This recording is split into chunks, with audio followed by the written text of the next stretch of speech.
Kalau laki-laki ikhwan, kalau perempuan akhwat. Dalam Islam jenis kelamin cuma ada dua, ikhwan dan akhwat.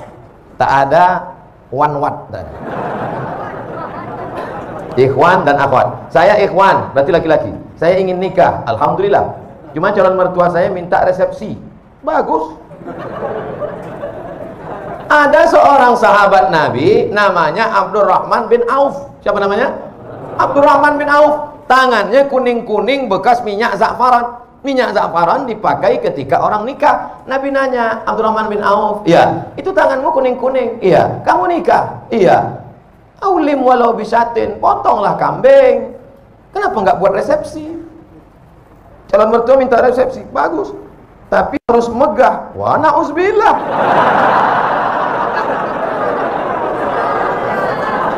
Aulim walau bisatin, buatlah kenduri walaupun hanya motong seekor kambing. Seekor kambing di Arab itu artinya ngundang 10 orang. Karena di Arab itu kalau kambing 1 ekor itu 10 orang. Artinya buatlah kenduri, walimah, resepsi walaupun yang diundang hanya 10 orang, 1 ekor kambing. Karena di sana motong kambingnya. Di sana Mesir motong ayam itu cuma 2 kali potong. 1, 2, 1, 2. Ayam paling kecil 1/4. Bukan seperti kita dimutilasi. Hancur.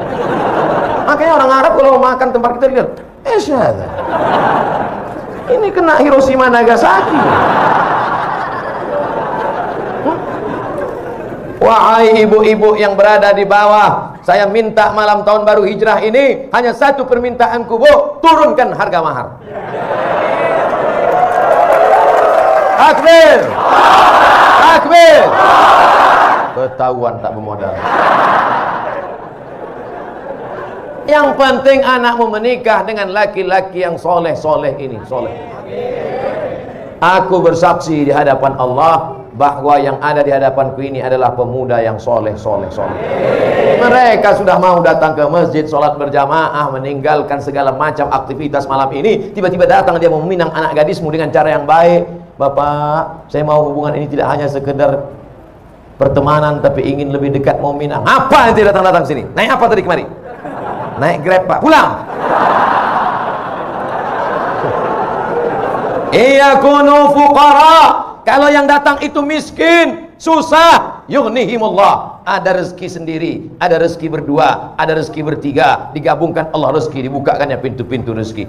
Idza ja'akum man tardawna dinahu. Kalau datang meminang anak gadismu laki-laki, dinahu, agamanya baik, wa khuluquhu, akhlaknya baik, fazawwijuhu, nikahkan dia dengan anakmu. Kalau kebetulan kau kaya, mobilmu mewah, duitmu banyak, katakan kepada dia, kau jaga anakku baik-baik, masalah urusan belanja aku tanggung dulu beberapa bulan, tapi jangan lama-lama kali. Sementara Allah bukakan pintu rezeki untukmu. Tapi kalau kau macam-macam sama anakku, habisi kau nanti.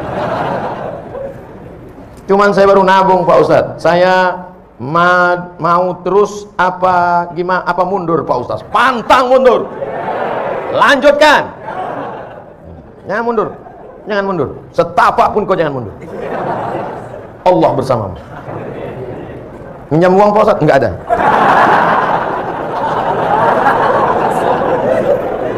Ustadz, saya mau nanya, jika ibu saya menikah lagi dengan laki-laki lain, ayahnya udah meninggal, sekarang dia tinggal sama ibunya mau nikah lagi, kira-kira begitu, apakah saya harus menghormati dan menyayangi bapak baru saya seperti bapak kandung saya, sedangkan kakak-kakak saya melarang saya untuk mendekatinya? Di mana letak salahnya? Bapakmu yang baru itu rajin sholat berjamaah ke Jami' Al-Abrar, dia mendengarkan ceramah Ustadz Somad, dan dia pula orang yang baik, sopan santun. Kau tidak suka hanya karena dia bukan bapakmu, itu takdir Allah, itu ketetapan Allah. Kenapa kau tidak ridha menerimanya? Kecuali bapakmu yang baru itu sakau, pengedar narkoba, itu pun kau tak boleh benci, kau tetap baik sama dia. Tenang ya Pak, tenang. Kau pergi lapor ke BNN. Ini banyak sekarang anak-anak yang keliru. Setelah bapaknya meninggal, ibunya dibiarkannya sendiri, padahal ibunya perlu nafkah, perlu kasih sayang. Maka sampaikan kepada dia, Mama, kalau mau menikah lagi, menikahlah, biar kami susun tim fit and proper test. Begitu. Masukkan saya tim, nanti saya seleksi ayah kalian. Begitu juga sebaliknya, ibu kalian meninggal, Ayah, kalian sebatang kara. Jangan kalian biarkan dia sendiri. Dia perlu ada yang memasak, ada yang merawat, ada yang menjaga dia. Bukan sekedar cuci laundry banyak. Kalau sekedar makan, rumah makan, restoran banyak, tapi dia perlu kasih sayang. Ini ada orang bapaknya ada sendiri, emaknya meninggal. Dia kasih tahu, "Papa, kalau mau pergi ke Surabaya, kakak ada. Kalau mau pergi ke Singapura, adik ada. Kalau mau ke Jakarta, saya ada. Kemana papa terbang, tak usah pikirkan." Kata bapaknya, "Kalian kemana aku terbang aja kalian pikirkan. Kemana aku hinggap tak kalian pikirkan." Saya ingin nanya, saya punya saudara. Di saat orang tua kami belum meninggal, sudah meninggalkan wasiat dalam warisan. Tapi sekarang setelah orang tua kami meninggal, saudara kami itu serakah. Atau bisa dibilang ingin menguasai warisan yang telah diwariskan kepada saya. Bagaimana tanggapan Ustadz tentang kejadian ini? Lapor ke pengadilan agama. Di sana ada jurusita. Di sana ada formulirnya. Nama yang meninggal, isi. Ahli waris, isi. Sebutkan semua ahli waris. Lalu serahkan ke pengadilan, nanti keluar. Ini dapat sekian, istri dapat 1/8. Karena ada anak dapat 1/4, anak laki-laki 2 kali bagian anak perempuan. Dulu ada wasiat tidak boleh lebih dari 1/3 harta. Maka tunjukkan sama dia, "Bang, kakak, brother, nih jatah saya. Kalau kau macam-macam, ku jebloskan kau ke penjara." Tentu tidak kasar begitu, lembut. "Abang, kau dari rahim yang sama dengan aku. Aku tak ingin menganiayamu. Aku buat laporan ini bukan karena aku dengki dan marah, tapi karena aku tak ingin kau makan haram." Keras sekali Pak Ustaz. "Aku tak ingin kau makan haram." Kalau ada kalian menuntut adik, abang, kakak, itu bukan berarti zalim, tapi menjaga dia, anaknya dan istrinya supaya jangan sampai makan haram. Bayangkan ini kalau didiamkan, dikuasainya harta warisan, tanah dikuasainya, kebun dikuasainya, angkot dikuasainya, makan haram dia, anaknya, cucunya, istrinya. Maka selamatkan saudara ini dengan cara menegakkan hukum warisan ke kantor pengadilan agama. Ada jurusita, disita nanti itu. Saya sudah setahun hijrah. Lalu belum lama ini saya bertemu kembali dan dengan mantan yang dulu pernah saya kenal. Berarti CLBK, cucian lama belum kering. Anak-anak ketawa macam paham aja.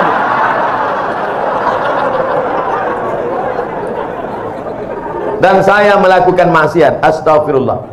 Dulu saat ini saya berusaha untuk kembali meningkatkan iman saya, tapi rasanya sangat berat ujiannya. Apakah saya termasuk munafik Pak Ustadz? Kau terjerumus dalam dosa, maka yang pertama dilakukan adalah taubat nasuha, mandi taubat, sholat sunat taubat, habis itu istighfar. Namin muslimin yudhinibu dzamban, kalau ada orang silap, khilaf, salah, terjerumus dalam dosa, summa yatahhar, mandi taubat, summa yusalli rak'ataini, sholat sunat taubat 2 rakaat, summa yastaghfirullah, minta ampun kepada Allah. Astaghfirullah Rabbal baraya, astaghfirullah minal khataya.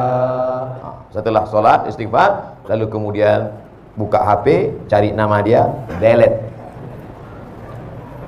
update status, mohon maaf untuk sementara kita tak usah jumpa dulu setan. Inna syaitana lakum aduun, setan itu musuh bagi kamu, fattakhidhuhu aduwa, jadikan dia sebagai musuh. Setan tidak pernah ngajak selingkuh.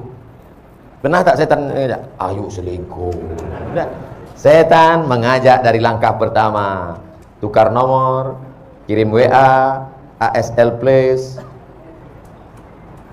La tattabi'u khutuwatis syaitan, jangan ikuti langkah-langkah setan. Karena setan punya trik, punya tipuan-tipuan. Oleh sebab itu jaga. Adapun engkau, supaya jangan lagi kembali ke mantan, supaya cepatlah cari perempuan solehah, mudah-mudahan menikah tahun ini.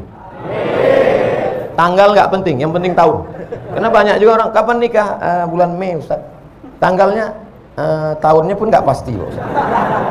Sebelum berakhir 2019, mudah-mudahan yang sudah mau nikah, menikah. Azam, tekad kuat, nikah, istikharah. Kamu kenapa belum juga nikah? Calon saya 2 Pak Ustaz. Sudah istikharah? Sudah Pak Ustaz. Terus mana yang kelihatan? Dua-duanya. Jadi belum putus istikharah. Kalau udah istikharah putus, tinggal 1. Yang lain itu tereliminasi. Apa hukum orang suka zina, mabuk, tapi suka sholat? Man sholatuhu lam tanhahu anil fahsya'i wal munkar. Siapa yang sholatnya tidak mencegah dirinya dari perbuatan keji dan munkar, falam yazdad illa bu'dan, maka dia bukan makin dekat pada Allah, tapi makin jauh. Oleh sebab itu, kita mesti menjauhkan dari segala perbuatan ini. Tinggalkan, buat komunitas pemuda hijrah, masyarakat remaja Masjid Jami Al-Abrar, berteman dengan orang-orang baik, ikut maulid, ikut pengajian, jangan lagi terjerumus pada perbuatan ini. Mudah-mudahan Allah membukakan pintu rezeki dan keberkahan. Bagaimana cara agar hijrah kita istiqomah? Pertama, an-nadamu fil qalbi, menyesal dalam hati, wal iqraru bil lisani, diucapkan dengan lidah, astagfirullah, wal amalu bil arkani, diamalkan dengan anggota tubuh, rajin sholat, rajin pengajian. Tapi saya Pak Ustadz masih tetap teringat-ingat, terbayang-bayang sama mantan. Hilangkan nomornya. Hadiah-hadiah yang dia kasih dulu dalam bentuk gelang, cincin, rantai, anting, buang semuanya. Karena kalau itu masih dilihat, teringat, terbayang, buang. Dulu dia kasih ada sendal Pak Ustadz, buang, ganti sendal baru. Dulu dia nggak ada ngasih duit Pak Ustadz, jangan. Tempat-tempat yang pernah dikunjungi bersama, kebun, mal, hindari. Segala yang mengingatkan dia, minta pada Allah, ya Allah, lumpuhkan otakku agar tidak mengingat dia kembali. Na'udzubillah, lumpuh betulan. Hilang semua hafalan-hafalan Quran. Supaya hanya berzikir. Walladzina idza fa'alu fahishatan, kalau ada terlintas di pikiran macam-macam, au zalamu anfusahum, kalau dia menganiaya dirinya, zakarullah, istighfar. Jadi yang pertama, taubat nasuha dengan syarat dan ketentuan berlaku. Yang kedua, menggabungkan diri dengan komunitas hijrah. Bapak-bapak yang sudah hijrah, komunitas. Anak-anak muda yang hijrah, komunitas. Anak-anak, belum ada dosa lagi. Kan belum ada dosa, belum akil balik. Nah, kalau mau ribut, ribut lah sekarang. Gabungkan diri, karena ini lemah. Satu pohon kayu di tengah hutan, datang angin kencang, patah. Dengan angin puting beliung, tercabut. Tapi kalau dia di tengah kayu-kayu lain, angin kencang, dia slow. Datang angin kencang, dia slow aja. Kenapa? Yang pinggir-pinggir itu yang kena. Nah, inilah makanya berjamaah. Alaikum bil jamaah. Ini kalau kita ramai begini, setan-setan takut. Paling cuma ngintip-ngintip dari gelap-gelap. Makanya hari raya kurban, Idul Fitri, Idul Adha ramai. Untuk apa? Untuk menguatkan. Ini malam ini tabligh akbar ini ramai begini. Wah, yang selama ini imannya down, melihat orang ramai, bangkit lagi. Takbir! Bangkit dia. Begitu nanti pulang sendirian, low back. Makanya harus terus pulang, tidur. Besok jamaah subuh. Di kampus, di sekolah, di kantor, lagi bangun pengajian. Komunitas FPI, komunitas jamaah, komunitas born to ride, ride to jannah. Oh, geng motor. Tak 70. Mantap. Touring, mana-mana. Touringnya bukan tanggung, 6 jam. Di bengkel 4 jam. Enggak apa-apa. Yang penting kebersamaannya, bro. Bukan yang kau kendarai, bukan tujuannya, tapi ada kebersamaan. Pas lagi naik, kawan dorong di belakang. Betul, yang penting kebersamaan. Kata kawan di belakang, aku udah mau mampus, kau yang enak. Pertama, menyesal dalam hati, diikrarkan di lidah, diamalkan dengan anggota tubuh, menyesal. Lalu kemudian setelah itu menggabungkan diri dengan komunitas. Yang ketiga, sering-sering ziarah kubur dan ngelihat orang sakit. Saya pergi ngelihat orang sakit, anak muda umur 23 tahun mandi di pantai, tiba-tiba luka sedikit aja. Tiba-tiba Allah beri ujian, dalam waktu 9 bulan kanker kulit dari atas sampai ke bawah. Harus dibawa ke rumah sakit. Perempuan seperti hamil 9 bulan. Ibu sudah berapa lama? Baru 4 bulan. Apa ini? Cancer. Orang barat menyebutnya cancer, C-A-N-C-E-R, cancer. Orang kita payah nyebut cancer. Apa ini? Kanker, tumor. Harus dibuang daging dalam. Berapa uang untuk membelah, membedah, membuang daging? 40 juta. Kalau sampai pendarahan masuk ICU, 70 juta. Ya Allah. Satu saudara kita kena kanker mata, hampir sama besar mata dengan kepala, ditutup dengan sapu tangan. Sampai di situ saya disuruh ceramah sama Ustaz Hanan At-Taqi. Silakan Ustaz Somad ceramah. Tak sanggup saya ceramah. Assalamualaikum. Lemas badan saya. Ternyata yang kau hadapi selama ini belum ada apa-apanya, Abdul Somad. Mereka kulitnya, perutnya, matanya, yang satu berlubang leher. Nah, kanker tenggorokan. Jadi yang kau rasakan selama ini belum ada apa-apanya, Abdul Somad. Kau baru dilaporkan. Kadang kita hidup ini kita merasa kita lah yang paling berat, kita lah yang paling. Ternyata pergilah ke rumah sakit. Pergi. Besok Pak Ustaz, malam ini juga. Pulang dari sini, pergi ke rumah sakit. Kalau security-nya nanya, mau kemana Pak? Jenguk. Ada keluarga yang sakit? Gak ada. Jadi Bapak mau ngeliat siapa? Semua yang di rumah sakit nih mau kulihat. Siapa yang nyuruh? Nih Ustaz Somad, tonton video ini. Kalian pun jadi security di rumah sakit ini, ambil juga pelajaran. Ceramahi security itu malam ini. Hai security yang bekerja di rumah sakit, berapa banyak orang sakit yang kalian lihat, kenapa tak pernah mengingatkan kalian kepada kematian? Hai dokter spesialis, kenapa gaji kalian tak kalian sedekahkan? Keluarkan duit, potong, upload, like and share.